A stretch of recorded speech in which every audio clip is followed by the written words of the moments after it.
শুভ সন্ধ্যা। দৈনিক সমাচারের বিশেষ অনুষ্ঠান প্রশ্ন ডট ডট ডটে আপনাদের স্বাগত জানাচ্ছি। আমি সামাউল্লাহ মল্লিক।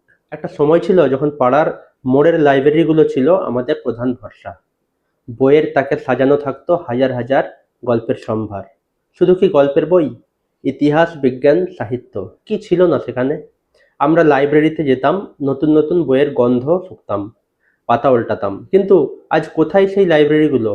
আপনি কি জানেন আপনার পাড়ার লাইব্রেরিটি এখন কেমন আছে? হয়তো তালাবন্ধ, ধুলো পড়ে আছে, অথবা ইঁদুর, মাকড়সা আর উই পোকাদের দখলে চলে গেছে।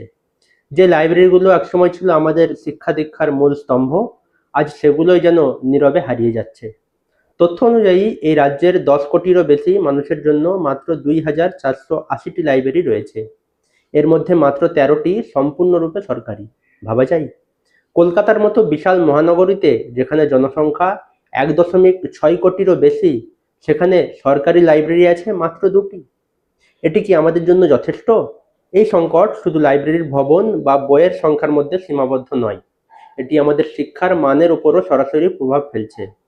সাম্প্রতিক এএসইআর রিপোর্ট থেকে পাওয়া তথ্যগুলো সত্যি উদ্বেগজনক।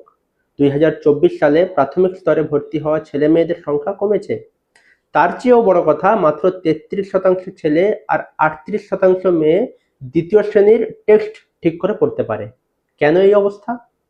সংবিধান আমাদের শিক্ষার অধিকার দিয়েছে, আর সুপ্রিম কোর্ট বলছে লাইব্রেরি হচ্ছে সামাজিক ন্যায় বিচারের অংশ। অথচ আমাদের রাজ্যের প্রায় অর্ধেক স্কুলে কোনো লাইব্রেরিই নেই।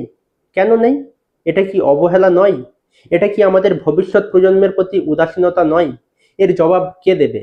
আমাদের চারপাশের চিত্রটা দেখুন। 14 থেকে 16 বছর বয়সী ছেলে মেয়েদের মধ্যে 40% পড়াশোনার জন্য মোবাইল ব্যবহার করলেও 23%-এর বেশি ব্যবহার করছে সোশ্যাল মিডিয়া ব্যবহারের জন্য। একটি প্রজন্মের ছেলেমেয়েরা বইয়ের পাতা থেকে দূরে সরে গিয়ে দিনের পর দিন মোবাইল ফোনে বুঁদ হয়ে থাকছে। ডিজিটাল বৈষম্য বাড়ছে। এই সংকট কি শুধু আমাদের রাজ্যের একার, নাকি পুরো দেশের? আর এই অবস্থার জন্য আমরা দায়ী নাকি সরকার দায়ী? তবে এর মধ্যেও আশার আলো আছে।